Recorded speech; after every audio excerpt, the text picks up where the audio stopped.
Hello, good morning everyone. This is me again, Sel De Leon, and welcome to my vlog. Ito nga pala yung preparation namin para sa aming 23rd anniversary sa Niño Elementary School, batch 2001, SNES 2001 na batch po ay magkakaroon ng reunion today, May 19, 2024. So yan, dyan kami sa venue para mag-prepare, maglagay ng konting decoration, konting setup, table setup. Ayan, yan po yung moment na maaga kami talagang gumising, 6 a.m. Sinundo nila ako para i-transfer yung mga gamit sa bahay papunta dyan sa venue para may magamit kami. And yan, ginagawa namin yung aming simple decoration. So may bird pa na nagtitweet-tweet dito. Tsaka yung anak ko umiiyak, pasensya na. Guys, first of all, I want to thank the Lord for making this event possible. Ayan, at sa ating mga dear sponsors, we would like to thank you so much from the bottom of our hearts. We thank you kay Atong, kay Nizel, kay Eileen, kay Jemel, kay Arian, kay Mean, kay Renz, of course, and everyone who participated sa ating, and also, I'd like to add our teachers na nakarating talaga, na nag-effort kahit malayo yung venue para to celebrate our 23rd anniversary.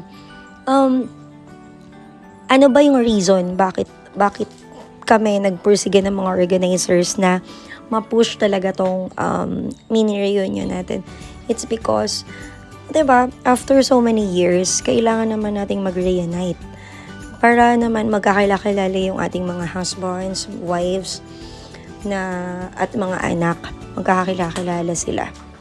What's the reason behind all of this? Ala lang, para mag-bonding ulit. Kasi for so many years, after the pandemic, more than 2 years or 3 years ng pandemic, life is too short, diba? We need to embrace life. Because life is too short. So we need to make memories that will last a lifetime. So yun lang yung hindi mababago eh. Yung memories na mabubuo natin with regards dito sa ating ginawang reunion. Not only that, kasi diba pwede, not financially, not mere financially, it's not about that, but yung pwede natin hingan ng tulong, like for example, diba, we are working in different industry.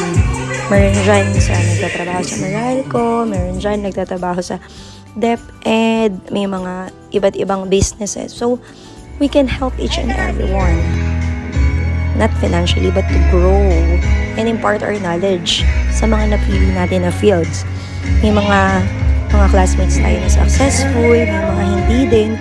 Pero, ang mahalaga naman is, alam mo yun, lahat tayo mabubuting tao. Kumbaga, mga teachers natin na impart sa atin yung good character na kaya nilang i-impart and learnings na natutunan natin since elementary, secondary, and yung ating college days. May mga hindi nakatapos and all. Pero nakita naman natin parang majority of us is successful. Merong hindi nakatapos, may nakatapos, pero lahat tayo masigasig, matyaga. Alam mo yun, I can proudly say that I am one of the product of Santo Niño Elementary School. Our batch is so amazing. So yan, nakita nyo naman, even though 23 years na tayong hindi nakita-kita, but the bonding is still there. Diba? We have our differences, okay, kanya-kanyang buhay, kanya-kanyang ugali. But in the end, look, we're so happy. So, yun lang. Thank you very much for attending. And sana sa mga susunod pang panahon na mag-organize kami ulit is umattend yung majority para naman ma-meet namin kayo kasi nakakamiss naman talaga, diba? So, anday kong sinabi, ang gusto ko lang sabihin, upo. God bless everyone. I love you all.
Once again, this is Zelda Leon. Goodbye!